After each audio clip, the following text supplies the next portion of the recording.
ഇത് പരബോളയാണ്. പരബോളയ്ക്കകത്തും പരബോളയുടെ ഡെഫിനിഷൻ വരുന്നത് set of all points in a plane which are equidistant from a fixed point. ആ ഫിക്സഡ് പോയിന്റ് ആണ് നമ്മുടെ focus. Equidistant from a fixed point and a given fixed line. ആ fixed line ആണ് directrix in the plane. അപ്പം അതായത് ഈ പറഞ്ഞ fixed പോയിന്റിൽ നിന്നും ഫിക്സഡ് ലൈനിൽ നിന്നും സെയിം ഡിസ്റ്റൻസ് ഉള്ള പോയിന്റുകളുടെ കളക്ഷൻ, അതാണ് നമ്മുടെ പാരബോള എന്ന് പറയുന്നത്. അപ്പം ഇത് നമ്മുടെ പാരബോളയാണ്. പാരബോളയിലെ ഒരു പോയിന്റ് ആണ് പി. പിയുടെ കോർഡിനേറ്റ് ആണ് x,y എന്ന് പറയുന്നത്. ഫോക്കസ് ഉണ്ട്. ഫോക്കസിന്റെ കോർഡിനേറ്റ് ആണ് 0,p എന്ന് പറയുന്നത്.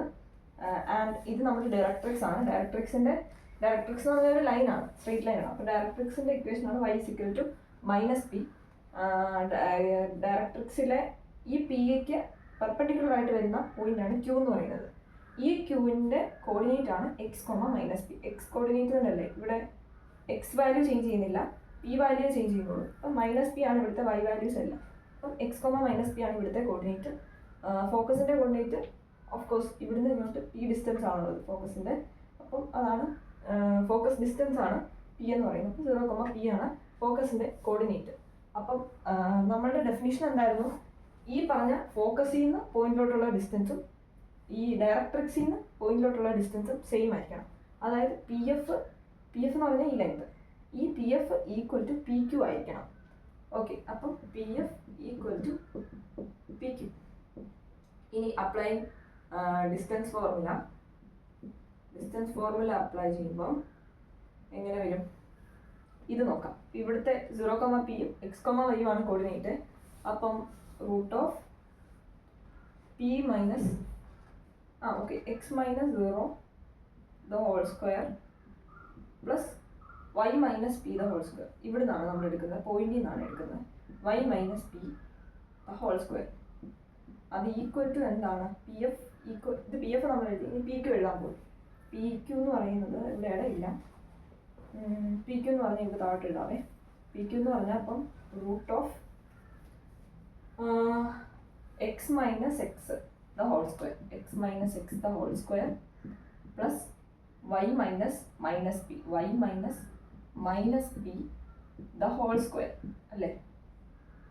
ഓക്കെ, ഇനി ഇതിനെ ചെറുതാക്കുമ്പോൾ നമുക്കറിയാം x - 0 x തന്നെയാണ്. ഈക്വൽ ടു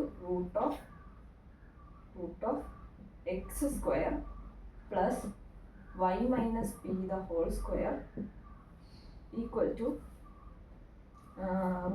√x - x 0 ആയിപ്പോയി, ബാക്കി y - p, അതായത് y plus p the whole square എന്നാണ്.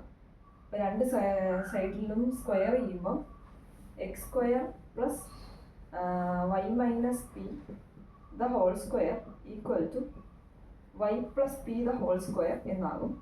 നമ്മളിതിനെ എക്സ്പാൻഡ് ചെയ്യുന്നു. y - p whole square y plus p whole square expand ചെയ്യുന്നു. ഇവിടോട്ട് എഴുതുവാണേ. അപ്പം x square plus y square plus p square minus 2py equal to y square plus p square plus 2py. Okay, ഇനി വെട്ടിക്കളയാനുള്ള ആൾക്കാരെ വെട്ടിക്കളയാം. അപ്പോൾ y സ്ക്വയറും പോകും, p സ്ക്വയറും പോകും അല്ലേ? പോയി. ഇനി നമ്മൾ ഈ -2py അപ്പുറത്തോട്ട് എടുക്കുന്നു.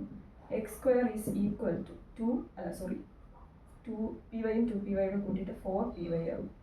x square is equal to 4py എന്നുള്ളതാണ് നമ്മുടെ പാരബോളയുടെ സ്റ്റാൻഡേർഡ് ഇക്വേഷൻ. ഇത്രയേ ഉള്ളൂ, ജനറൽ ഇക്വേഷൻ. പോസിബിൾ.